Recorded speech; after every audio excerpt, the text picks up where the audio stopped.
वो क्या नहीं है? वो पॉलीएमाइड तो है, कंडेंसेशन पॉलीमर भी है। कंडेंसेशन पॉलीमर का मतलब कि जब दो मोनोमर यूनिट जुड़ते हैं तो कोई ना कोई छोटा मॉलिक्यूलर रिएक्शन से एलिमिनेट होता है। ठीक है, वो कोपॉलीमर भी है, वो होमोपॉलीमर नहीं। सोमा, चीनी कम है, ये चीनी कम होमोपॉलीमर होती है। नहीं है। ठीक है जी। Next question. उसमें डाल के देना मुझे, 1 mole of oxygen gas at STP is और इसमें इक्वल डाल टू। देना ना पतीली में, तो चीनी डाल के देना। अच्छा, थोड़ी सी डलेगी, 1 चम्मच ना। बताओ जी इसमें क्या होगा। मैम प्लीज माइक ऑफ कर लेंगे। 1 mole of sorry sir. Oxygen gas STP is equal to. बताओ, ऑक्सीजन गैस एसटीपी पे कितना वे करेगी? मैंने आपको पहले भी ये बात बताई है कि किसी भी गैस का 1 मोल कितना वे करता है। बताओ।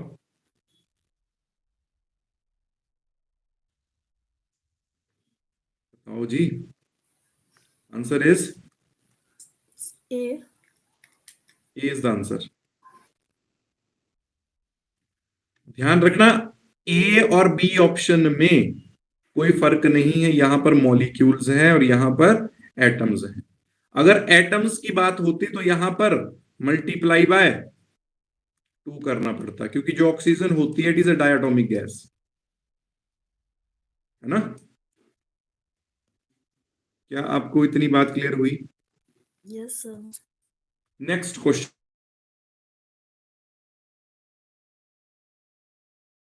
Paired electron.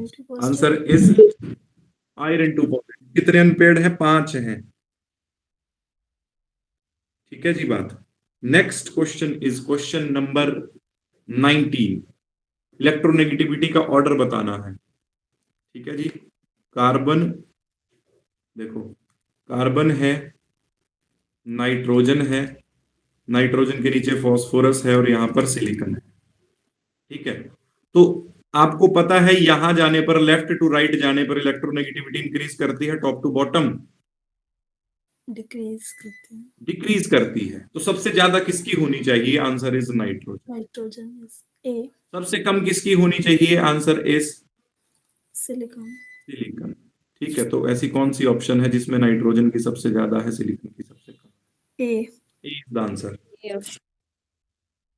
ठीक है, सबसे ज्यादा नाइट्रोजन की, उससे कम कार्बन की, उससे कम फॉस्फोरस की, सबसे कम सिलिकॉन की। तो ऐसा क्वेश्चन पहले भी आया है, अब भी आ सकता है। क्लियर हुआ आपको यहां तक? Next question. Which of the following substances has dipole moment more than 0? मतलब क्वेश्चन में आपसे ये पूछ रहा है कि किस सब्सटेंस की डाइपोल मोमेंट होती है। तो बहुत आसान आंसर है, आंसर इज वाटर। मीथेन की 0, CO2 की 0, नाइट्रोजन अकेला है या N2 मॉलिक्यूल में होगा तब भी 0 होगी। समझ गए? मैंने आपको बताया था ना, देखो CO2 की 0 कैसे होती है। अगर मैं CO2 का स्ट्रक्चर आपके सामने बनाऊं तो CO2 का स्ट्रक्चर इस तरीके से लीनियर बनता है, और डाइपोल मूवमेंट की डायरेक्शन होती है पॉजिटिव से नेगेटिव, मोर इलेक्ट्रोपॉजिटिव एटम से लेस इलेक्ट्रोपॉजिटिव एलिमेंट की तरफ को। तो इस बॉन्ड के लिए डाइपोल मूवमेंट ऐसे आएगी, इस बॉन्ड के लिए ऐसे आएगी, तो नेट कैंसिल हो आ जाएगी ये 0। तो कार्बन डाइऑक्साइड में भी 0, मीथेन में भी 0, नाइट्रोजन में भी 0, नॉन 0 बोली है, तो answer is water. Next question. Which of the following compound is used for water softening? लिखवाया है आपको नोट्स में। Na2P6O18। क्या बोलता हूं? Sodium hexa metaphosphate. ठीक है, सोडियम हेक्सा मेटाफॉस्फेट इसका आंसर था। नेक्स्ट क्वेश्चन बताओ। फॉर्मूला ऑफ सोडा ऐश, ये भी बताया आपको। Na2CO3. Na2CO3, बिल्कुल सही बात है जी, answer. Next question. Which of the following belongs to alkyne series? देखो, एल्काइन का जनरल फॉर्मूला पता होता तो ये क्वेश्चन एकदम से हो जाता। कैसे? देखो जरा। Yes, sir. अब मुझे पता है कि जो एल्काइन होती है, एल्काइन का जनरल फॉर्मूला क्या रहता है जी? What is the general CnH2n formula? minus. Sir, CnH2n minus 2. H2n-2, ठीक है। मतलब जितना कार्बन का नंबर होगा उससे डबल हाइड्रोजन -2, ठीक है।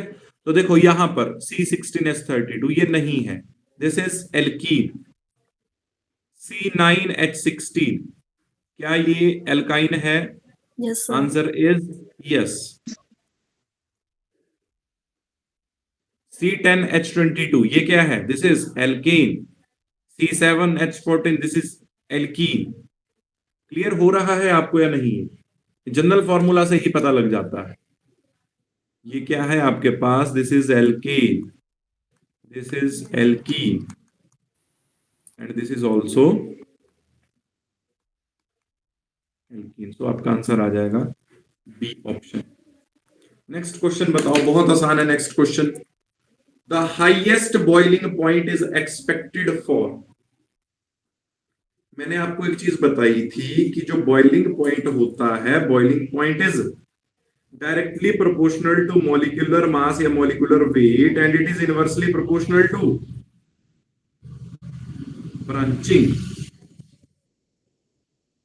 ठीक है, मॉलिक्यूलर मास के डायरेक्टली प्रोपोर्शनल होता है और ब्रांचिंग के इनवर्सली प्रोपोर्शनल होता है। उसका आंसर क्या आएगा? Answer is an octane. समझ गए? ऑक्टेन में कार्बन ज्यादा है। क्लियर हुआ या नहीं? सर डायरेक्टली प्रोपोर्शनल किसके बताया? Molecular mass okay and inversely proportional to branching. Okay sir. Next question जी, the number of spherical nodes. कैसे निकलती हैं स्फेरिकल नोड्स? स्फेरिकल नोड्स को रेडियल नोड भी बोलता हूं। What is the formula for the calculation of spherical node? n-l-1। तो n कितना है यहां पर? 4 है। 4 माइनस l वैल्यू d के लिए 2 होती है। 4 - 2 - 1, आंसर इज 1। क्या आपको क्लियर हुआ ये? Yes sir. ये सर एक बार फिर बताइएगा। देखो जो स्फेरिकल नोड होती है उसको निकालने का फॉर्मूला होता है मेरे पास, यहां पर लिख देता हूं, n-l-1। अब मेरे से 4d के लिए ये पूछी गई है, तो जो ये 4 है ये किसकी वैल्यू है? ये n की वैल्यू है, ठीक है। तो मैंने लिख दिया 4 माइनस जो l वैल्यू होती है वो d के लिए कितनी होती है? 2। तो 4 - 2, आगे क्या बचा? -1। तो 4 - 3 that will be equal to 1। Okay sir. Next question जी, which of the following element has highest first ionization energy? बहुत आसान क्वेश्चन है, जल्दी से आंसर दो। इसका मतलब ये हुआ कि इन जो भी आपको एलिमेंट्स गिवन है, इन एलिमेंट्स में से सबसे ज्यादा एनर्जी कहां लगेगी जब इलेक्ट्रॉन को मैं बाहर निकालूंगा? Answer is scandium. आपको पता है कि जो एल्केली मेटल होती हैं वो तो बहुत इजीली अपना इलेक्ट्रॉन दे देती हैं, ठीक है। और जो ये ट्रांजिशन मेटल होती हैं, जैसे scandium is a transition metal, D block elements जो होते हैं, इनकी जो होती है कॉम्प्लेक्स कॉन्फ़िगरेशन होती है, क्योंकि इनमें डी भी आ जाता है, ठीक है। तो यहां से इलेक्ट्रॉन निकालना थोड़ा सा मुश्किल होता है। Answer is scandium. क्लियर हुआ? यस और no? Yes sir. Next Yes, sir. Question, which of the following is the strongest base? बहुत आसान क्वेश्चन है। Down the group basic strength क्या करती थी? Down the group basic strength क्या करती है? इंक्रीज करती है। क्यों इंक्रीज करती है? क्योंकि साइज इंक्रीज करता है। साइज इंक्रीज करने से होगा क्या? देखो जैसे जैसे साइज इंक्रीज होगा वैसे वैसे बॉन्ड को तोड़ना आसान नहीं हो जाएगा? इजी हो और जाएगा। बॉन्ड जितने इजीली टूटेगा तो OH उतने जल्दी रिलीज होगा, और जिस समय OH जितनी जल्दी रिलीज होगा वो उतना ही स्ट्रॉन्ग बेस होगा। तो answer is caesium hydroxide. Clear हुई ये बात? क्योंकि सीजियम का साइज सबसे बड़ा, लिथियम, सोडियम, पोटाशियम, रुबिडियम के लिए, तो सीजियम और OH के बीच में जो बॉन्ड बनेगा इट्स लार्ज साइज, उसको तोड़ना आसान है, वो जितने जल्दी टूटेगा उतने जल्दी OH रिलीज होगा, OH रिलीज होगा तो मतलब वो स्ट्रॉन्ग बेस होगा। Next question, the molecule having smallest bond angle. देखो ये चीज में मैंने आपको बिल्कुल सच बताई थी कि बॉन्ड एंगल का कंसेप्ट कैसे चलता है। हमें पता है कि डाउन द ग्रुप जाने पर साइज क्या करता है, इंक्रीज करता है। तो जैसे जैसे साइज इंक्रीज करेगा डाउन द ग्रुप जाने पर, वैसे वैसे जो रिपल्शन होगी बॉन्ड पेयर और लोन पेयर के बीच में, वो क्या हो जाएगी, वो इंक्रीज हो जाएगी, जिस वजह से बॉन्ड एंगल कम हो जाएगा। यस ठीक है, तो डाउन द ग्रुप जाने पर साइज इंक्रीज हुआ, साइज इंक्रीज होने से क्या हो गया, बॉन्ड पेयर लोन पेयर की रिपल्शन बढ़ गई, जिस वजह से बॉन्ड एंगल कम हो गया। तो ये देखेंगे अगर आप ध्यान से, तो एक ही ग्रुप के मेंबर हैं, नाइट्रोजन, फास्फोरस, आर्सेनिक और एंटीमनी। तो एंटीमनी का साइज सबसे बड़ा है, तो इट मींस किसमें bond pair lone pair repulsion ज्यादा है, जिस वजह से इसका बॉन्ड एंगल सबसे कम होगा। So answer is C. क्या आपको यहां तक क्लियर हुआ है जी? यस और no? Yes, sir. Next question is, cassiterite is an ore of, answer is tin. इसका ओर होता है ये, टिन का ओर होता है। देखो ये जो ओर वाला एक, मैं इसमें आपको ना एक शीट दूंगा, आपने उसको लर्न कर लेना है, या उसको प्रिंट करवा लेना, या उसको निकलवा लेना, उससे आप वो सारी चीजें याद कर सकते हैं।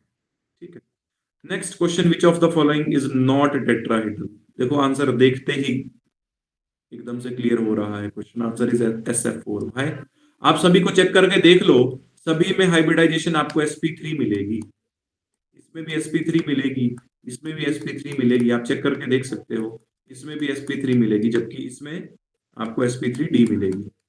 चेक करके देख लो। और sp3d जब आपके पास हाइब्रिडाइजेशन होती है तो कभी भी टेट्राहेड्रल शेप नहीं होती है। ठीक है,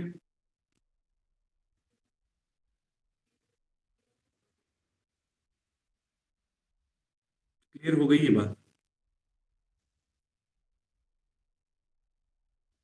Yes, sir. Next question, which of the following bond is strongest, answer is, बताओ। देखो वैसे तो अगर आपने दिमाग लगाया होगा तो आप फ्लोरीन फ्लोरीन का बॉन्ड सबसे स्ट्रॉन्ग करके आए होंगे, बट यस यहां सर। पर एक दिक्कत ये है, वो मैं आपको बताता हूं कि देखो फ्लोरीन फ्लोरीन के बीच में ये जो बॉन्ड लेंथ होती है, बहुत शॉर्टर बॉन्ड लेंथ होती है due to its small size, जिस वजह से होता क्या है, यहां पर जो फ्लोरीन के ऊपर नॉन बॉन्डिंग इलेक्ट्रॉन होते हैं वो आपस में एक दूसरे को रिपेल करना स्टार्ट कर देते हैं, जिस वजह से ये बॉन्ड उतना स्ट्रांग नहीं हो पाता है ड्यू टू स्मॉल साइज। जो फ्लोरीन के नॉन बॉन्डिंग इलेक्ट्रॉन्स होते हैं वो एक दूसरे को रिपेल करना स्टार्ट कर देते हैं, रिपल्शन की वजह से ये उतना स्ट्रांग नहीं हो पाता। तो फिर स्ट्रांग कौन सा होगा, क्लोरीन क्लोरीन का बॉन्ड ज्यादा स्ट्रांग होगा। Chlorine chlorine. ठीक है जी, next question, the oxidation state of oxygen in hydrogen peroxide, आप निकाल के देख लेना कितना आंसर आएगा, -1। Minus one. अब यहाँ पर एक छोटी सी मिस्टेक हो गई थी कि यहाँ पर ना D2sp2 नहीं लिखना था, यहाँ पर D2sp ही लिखना था, D2sp3 लिखा जाना था, यहाँ पर 2 नहीं लिखा जाना था, D2sp3 लिखा जाना था। ठीक है, क्योंकि D2sp2 तो कोई हाइब्रिडाइजेशन होती नहीं है। देखो मैं आपको ये भी थोड़ा क्लियर कर देता हूँ, हाइब्रिडाइजेशन या तो आपके पास sp3 होती तो टेट्राहेड्रल होता, अगर DsP2 होती, वहां पर D2sp2 थी, अगर DsP2 होती तो स्क्वायर प्लेनर होता, और दो हाइब्रिडाइजेशंस और होती है, एक होती है sp3d2 और एक होती है D2sp3, दोनों केसेस में आंसर ऑक्टाहेड्रल होता है।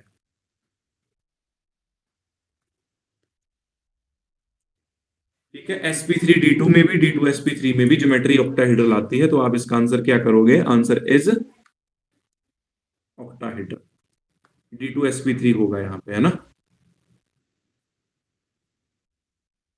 नेक्स्ट क्वेश्चन, और यहां पर ना ये भी एक छोटी सी मिस्टेक यहां पर हो गई थी, इसको भी आप करेक्ट कर लेना। यहां पर आइडोफॉर्म आएगा,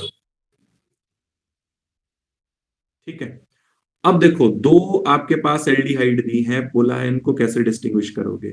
तो इनको मैं डिस्टिंग्विश करूंगा आइडोफॉर्म टेस्ट के बेसिस पे। अब आइडोफॉर्म टेस्ट कौन देता है कौन नहीं देता, आइडोफॉर्म टेस्ट के लिए क्या कंडीशंस होती हैं वो भी आपको बता देता हूं। आइडोफॉर्म टेस्ट वो ग्रुप देते हैं या वो कंपाउंड देते हैं जिनमें ये ग्रुप प्रेजेंट होते हैं। ध्यान रख लेना ये बात, जिस भी कंपाउंड में ये दोनों ग्रुप प्रेजेंट होंगे वो आइडोफॉर्म टेस्ट देगा, अदरवाइज वो आइडोफॉर्म टेस्ट नहीं देगा। तो अब इन दो कंपाउंड्स को हम देखते हैं जिनके बारे में हमसे पूछा गया है। देखो CH3CHO, उसको लिखने का तरीका CH3 double bond over H, यही बन गया ना CH3CHO। तो क्या इसमें ये ग्रुप प्रेजेंट है CH3C double bond O? Yes present है। तो दूसरा देखते हैं कंपाउंड, दूसरा कंपाउंड है C6H5CH2C double bond over H, जबकि इसमें ये ग्रुप प्रेजेंट नहीं है। तो इनको किसके बेसिस पे डिस्टिंग्विश कर सकता हूं, इनको डिस्टिंग्विश कर सकता हूं आइडोफॉर्म टेस्ट के बेसिस पे। और किसी टेस्ट के बेसिस पे इनको डिस्टिंग्विश कर सकता हूं, बताओ बताओ जी, क्या टॉलन या फेलिंग के बेसिस पे भी इनको डिस्टिंग्विश कर सकता हूं टॉलन टेस्ट में और फेलिंग टेस्ट में? क्या बताया था आपको?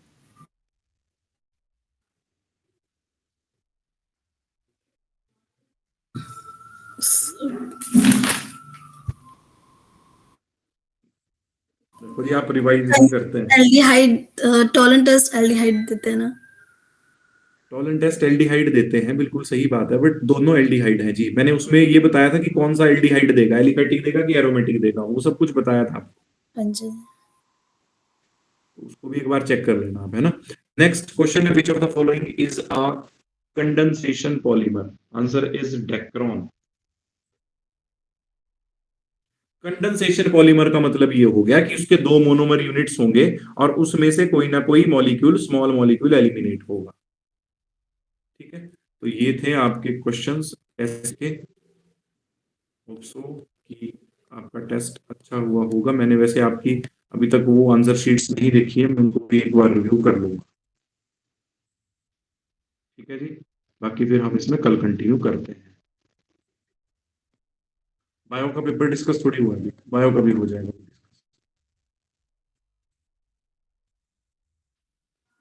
ठीक है जी, that's all for today, thank you.